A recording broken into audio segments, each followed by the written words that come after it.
सहारनपुर के थाना बिहारीगिरी के सुंदरपुर में स्टोन क्रशर में मुंशी को 13 और 14 दिसंबर की रात्रि में कुछ अज्ञात बदमाशों द्वारा बंधक बनाकर स्टोन क्रशर में रखे सामान की डकैती कर ले गए, जिसमें स्टोन क्रशर मालिक ने थाना बिहारीगढ़ में डकैती की घटना को पुलिस से अवगत कराया था। थाने में रिपोर्ट दर्ज कराई थी। लूट करने वाले आरोपियों को गिरफ्तारी के लिए सर्विलांस टीम भी लगाई गई है और मुखबिर की सूचना पर श्रीराम स्टोन क्रशर के मुंशी को बंधक बनाकर डकैती डालने वाले 3 डकैतों को गिरफ्तार किया गया है। कब्जे से स्टोन क्रशर में डकैती का सामान भी बरामद कर लिया गया है। पकड़े गए डकैत उत्तराखंड हरिद्वार के रहने वाले हैं, जिसमें उस्मान, कस्बा पठानपुरा, थाना मंगलोर, हरिद्वार, शावेज, शाबान तीनों हरिद्वार के रहने वाले हैं और तीनों आपस में रिश्तेदार हैं। एसपी ग्रामीण सागर जैन ने घटना का खुलासा करते हुए बताया कि श्रीराम स्टेशन क्रशर में मुंशी को बंधक बनाकर डकैती करने वाले 3 अभियुक्तों को गिरफ्तार कर लिया गया है। बाकी अभियुक्त अभी फरार है, वो भी जल्द पकड़े जाएंगे। लूट करने के उद्देश्य से इनका शौक पूरे नहीं हो रहे थे तो इन लोगों ने अपनी गैंग बनाकर पहले इन्होंने छोटी छोटी चोरियों को अंजाम दिया और उसके बाद लगातार यहाँ बंद पड़ी फैक्ट्रियों में डकैती की घटना को अंजाम देते रहे। बंद पड़ी फैक्ट्री डकैती के दौरान 2 लोग पहरा देते थे और बाकी साथी डकैती डालते थे। सभी डकैत बंद पड़ी फैक्ट्रियों को निशाना बनाते थे। स्टोन क्रशर से डकैती में जो सामान इन्होंने लूटा था वो इनसे बरामद कर लिया गया है।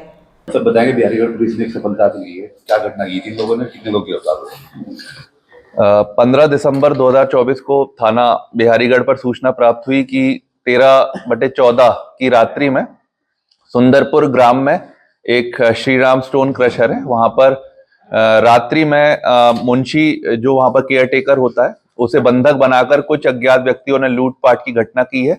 वहां से इन्वर्टर, बैटरी, तांबे का तार का सामान और वादी और उसके हेल्पर का मोबाइल फोन वहां से लूट के वो ले गए हैं। इस सूचना पर थाना बिहारीगढ़ पर मुकदमा पंजीकृत किया गया और इसमें 3 टीम्स का गठन किया गया और आसपास के कैमरे देखे गए, सर्विलांस की मदद ली गई।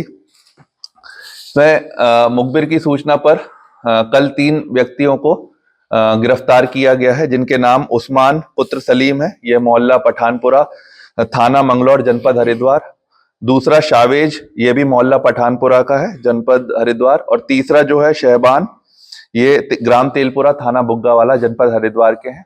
और इनके कब्जे से 2 लूटे हुए मोबाइल फोन, तार का सामान, जो इन्वर्टर बैटरी, जो बैटरी गई थी लूटी हुई, वो भी बरामद की है। साथ ही जो तार काटने के जो उपकरण है, हथौड़ा, पेचकस, ये सारी चीजें इनके पास से बरामद हुई है।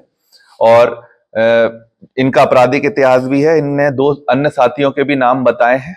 इनके जो अन्य साथी हैं, इनके साथ मिलकर ये लोग घटना करते हैं, जिसमें से कि 4 लोग अंदर घटना करने के लिए जाते हैं और इनका जो साथी है उस्मान, वो बाहर पहरेदारी करता है और फिर ये लोग सामान जो है आसपास के खेतों में छुपा देते हैं और उसके बाद फिर इसे मौका पाते ही वहां से ले जाकर और बेच देते हैं।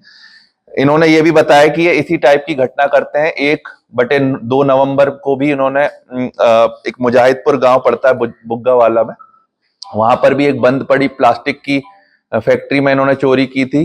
दोबारा ये दिसंबर के फर्स्ट वीक में ये लोग घटना करने गए थे, बट वहां पर जब चौकीदार जाग हो गई थी और उन्होंने जब आवाज लगाई तो ये वहां से भाग निकले। इसी तरह की बंद पड़ी फैक्ट्री और क्रशर में घटना करते हैं। जो शहबान है, ये थाना बुग्गावाला से लूट के मुकदमे में अभी जेल जा चुका है और बॉर्डर का इलाका देखते ही सुनसान इलाकों में रात्रि के दौरान ये इस तरह की घटना करते हैं। इनके जो 2 अन्य साथी हैं, इनका नाम पुलिस ने अपने विवेचना में शामिल किया है।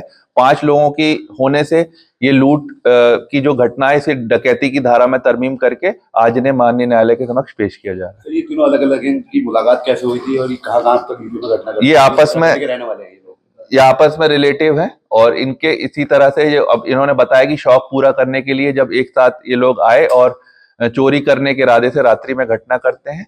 और जो 2 इनके हैं वो भी हमारे मुख्य आरोपी हैं जो अभी फरार हैं और उनकी भी शीघ्र से शीघ्र गिरफ्तारी सुनिश्चित की जाएगी।